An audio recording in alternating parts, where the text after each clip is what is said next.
Hello and welcome to the Europe Conversation. I'm Stefan Grobe. His country only became a member of the European Union in 2004, but has one of the oldest histories of human civilization in the world. He's one of only 4 heads of state in the European Council. He will assume the rotating EU presidency next January, and he is my guest today. The president of Cyprus, Nikos Christodoulidis. Welcome to the program. Thank you so much for coming. Good morning, Stefan. Thank you very much for the invitation. It's a great pleasure to be here.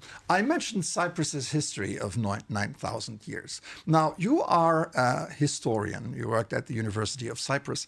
I wonder, how can Cypriots and Europeans at large benefit from a historian as a president? You know, history, as you know very well, repeats itself. So knowing the history, and not only the history of your country, but the history of your region, the European history, the world history, helps you in a way how you approach today's challenges and how you tackle the challenges that we have ahead of us. So I think history is very important to be known, and taking under consideration what happened is a great benefit in order to face today's challenges. So as of January, you have another task on your plate when Cyprus will take over the EU presidency from Denmark. I guess many of the problems will remain, but what can we expect here in Brussels? Will there be a Cypriot way of doing business, of conducting diplomacy? For sure, we're going to have a Cypriot touch in the way European Union approaches, the issues that we have in front of us. We have 2 major priorities. The first one is how to tangibly enhance the strategic autonomy of the European Union.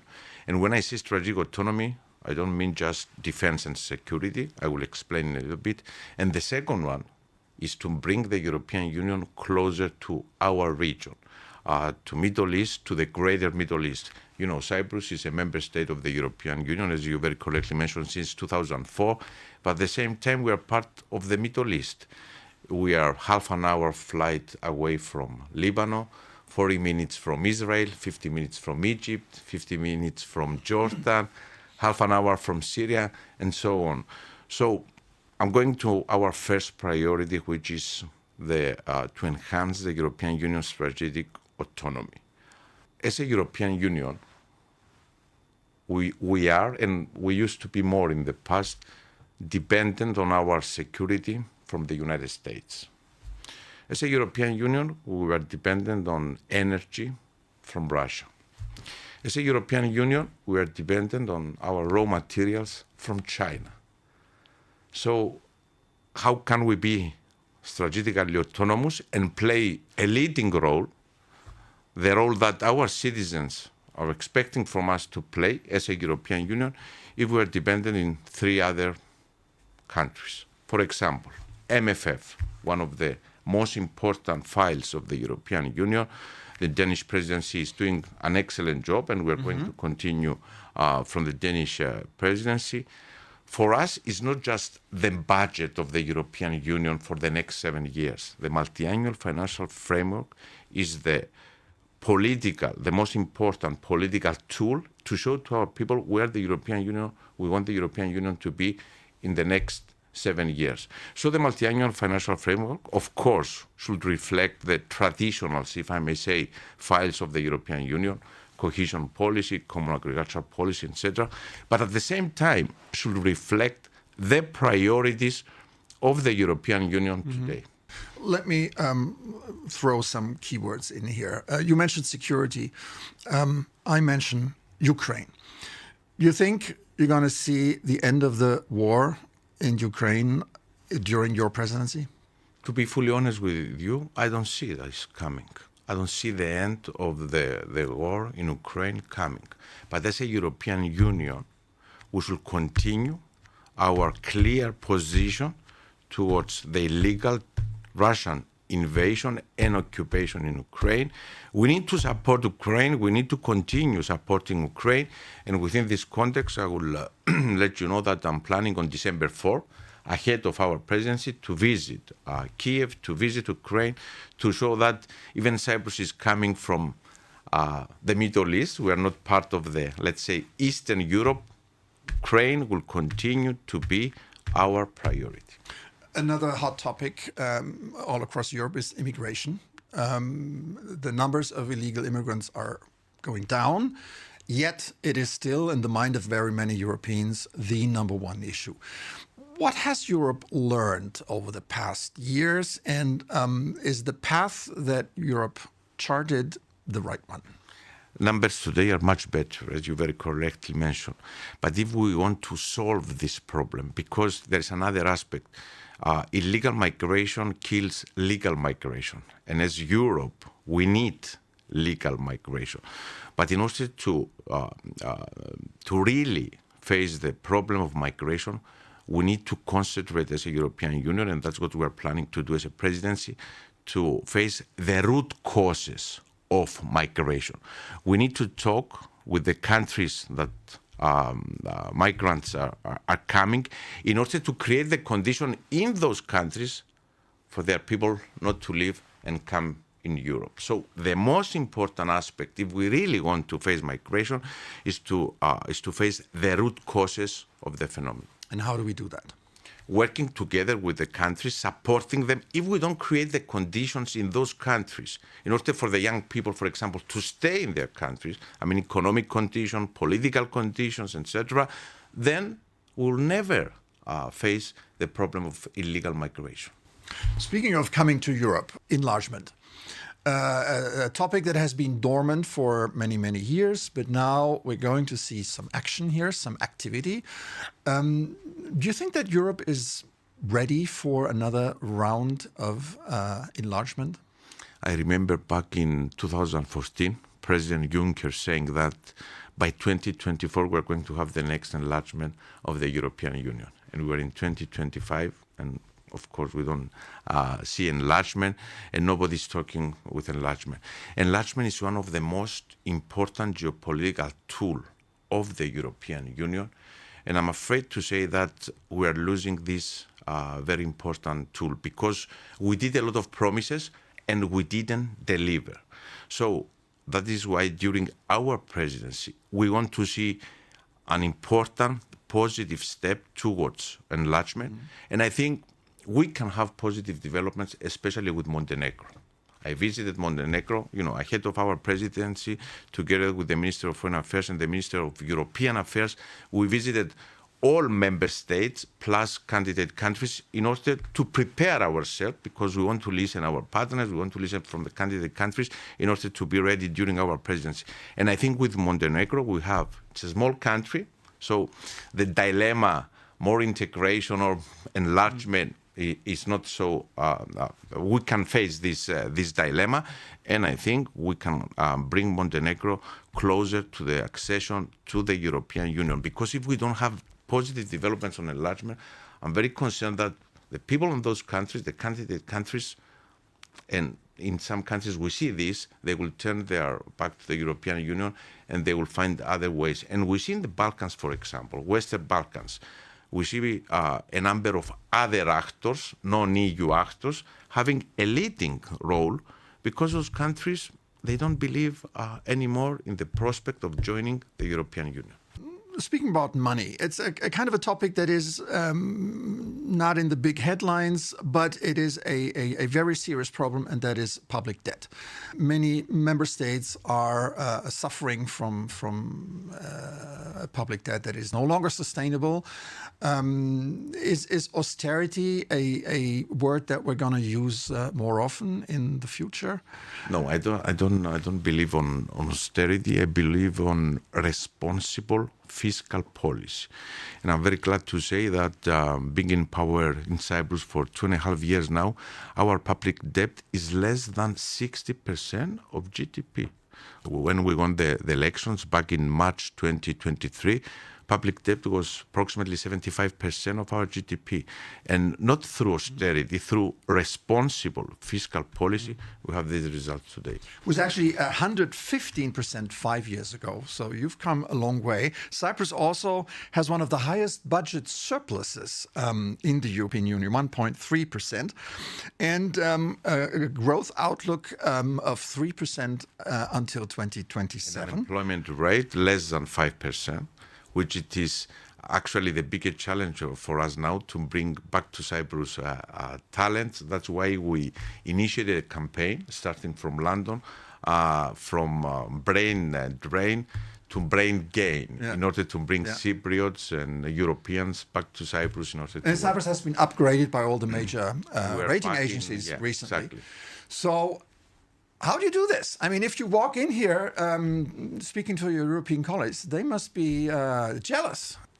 Responsible fiscal policy. Whatever we promise to people, we deliver, but we promise to people only what we can deliver. Let's talk about the situation in the Middle East now. You've said at the beginning, no country in the EU is closer to the region than Cyprus.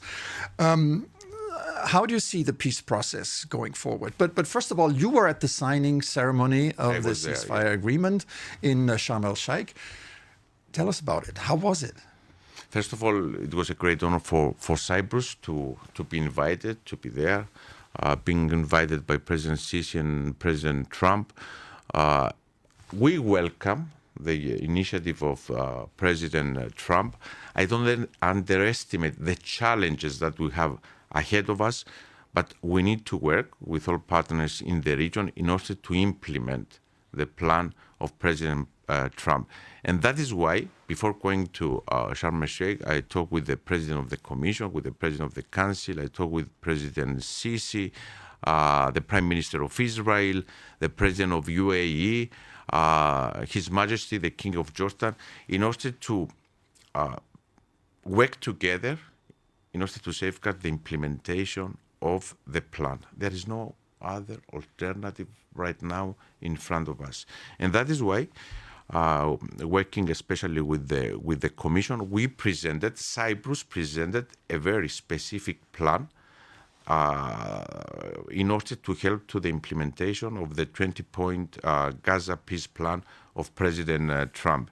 And allow me, our plan, based also on our excellent relations with all stakeholders. We have excellent relations with Israel, we have excellent relations with all Arab partners in the region, excellent relations with the United States, being member state of the European Union, being member of the state of the region.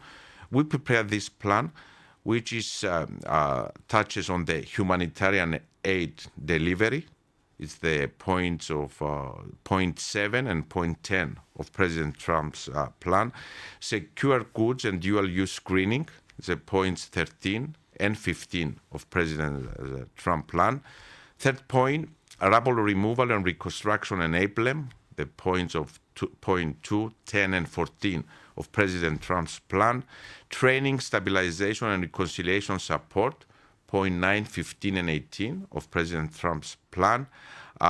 Contribution to the International Stabilization Force, point 15 of President Trump's plan. And the 6-point contribution to the Economic Development Plan, which is point 10 of President Trump's plan. So we put forward these very specific ideas, building, as I told you, on our excellent relations with all stakeholders, building on our previous initiative. Cyprus presented back in October 23 in Paris, following the terrorist attack of Gaza, an idea for a humanitarian maritime corridor from Cyprus to Gaza, and we did it. We deliver with the support of our partners, the European Union, the United States, UK, UAE, and we are ready at this stage as the representative of the European Union in the region to deliver once again. What about rebuilding and reconstructing Gaza? This is for the people who live there the most obvious necessity. Do you have an idea when this can start, how long it would take, who will be the players, and what role does Cyprus have? That is why it's very important to implement the first phase of President Trump's plan. Because if we don't have a ceasefire, if we don't have the political conditions there, we cannot talk about rebuilding.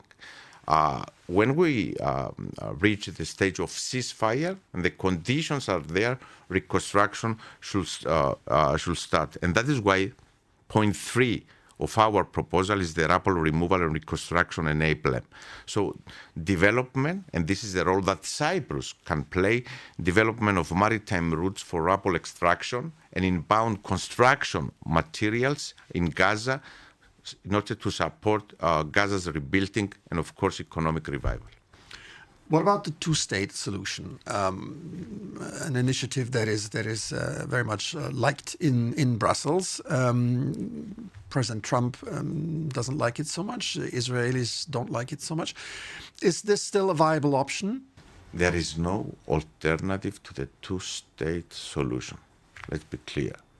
And we cannot reach peace in the region without the solution of the Palestinian issue based on the two-state solution. That was pretty clear. Speaking of a two-state solution, that is something that Turkish President Erdogan has mentioned when he was in New York, speaking about the Cyprus dispute. And he said, with the same clarity, he said there is no other solution. What do you respond? What I mentioned is a two-state solution for the Palestinian issue. This is what the UN Security Council resolutions are talking about. In the case of Cyprus, the Security Council resolutions, the international community, the European Union, everybody is clear. The solution of the Cyprus problem should be based on bizonal, bicommunal federation. And it's only Mr. Erdogan that is promoting this unacceptable idea for a two-state solution, that there is no way even to discuss such a possibility in Cyprus. I hope I was so clear as I was before with the issue, with the Palestinian issue. So a few days ago, in the northern part of Cyprus, a very pro-European candidate won in a landslide, Tufan Erhüman. How do you assess this outcome? Does it give you hope? Could this be a potential game changer? Indeed, last week we have a voting procedures in the occupied areas of Cyprus for the leadership for the Turkish Cypriot leadership, and Mr. Tufan, the leader who during the election campaign was saying that he's against two-state solution, he's against what President Erdogan was saying in the UN General Assembly, was elected. I believe that this is a positive development, but we want to see at the table of the negotiations. What is important is during the resumption of the talks, and I'm ready to resume negotiations even next week, what is going to be presented by the Turkish Cypriot and the Turkish side. So if the new leader of the Turkish Cypriot community comes to the negotiating table and talk clearly about bizonal, bicommunal federation, then I think the road is open for the solution of the Cyprus problem based on the UN Security Council resolutions. So you would be ready to sit down with him? I'm ready to sit with him next week. You have written, I think, 2 books about the Cyprus conflict, and being a historian and looking at things in large perspectives. What is the perspective for Cyprus of being united? You know what people feel on the island on both sides. What is your sense? Look, the current status quo cannot be the solution of the Cyprus problem. The solution of the Cyprus problem, to reunite our country, is the only option ahead of us. And from my side, I will do whatever is necessary in order first to resume negotiations and then solve the Cyprus problem. There is no frozen conflict. You see what happened in Gaza. Everybody was under the impression that we have a frozen conflict there. And since October, we see the developments and the tragedy in Gaza. So if we want to reach the full potential of our country, both Greek Cypriots and Turkish Cypriots, we need to reunite our country. Reunite our country, member state of the European Union. And being a member of the European Union is the best guarantee for the future of our country. All right. Nikos Christodoulidis, President of Cyprus. Thank you, sir, for a great Europe conversation. Thank you very much.